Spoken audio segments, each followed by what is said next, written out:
Hey there, and welcome to this tutorial on how to export your ChatGPT data. ChatGPT is a powerful AI-powered language model that can help you with a wide range of tasks, from answering questions to generating text. But did you know that you can also export your ChatGPT data? In this video, I'll be showing you how to export your ChatGPT data so that you can save it, analyze it, or use it for other purposes. By following along with this tutorial, you'll be able to easily export your ChatGPT data and take full control of your conversations. Before we begin, make sure to hit that like button. To export your ChatGPT data, go to chat.openai.com and make sure you are logged into your account. Click your account name found at the bottom left side of the screen. Select Settings from the menu. Click Show in line with data controls.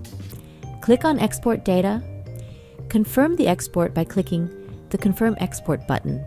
It may take some time to process the data export, depending on the amount of data you have. Once the processing is complete, you'll receive a download link via email. However, remember that the link to download the exported data is only valid for 24 hours after you receive it. So be sure to download it within that time frame to avoid losing access to it. Thank you for watching our channel. We hope you found our content informative, entertaining, or both. If you enjoyed our videos, please consider subscribing to our channel so you don't miss out on future uploads.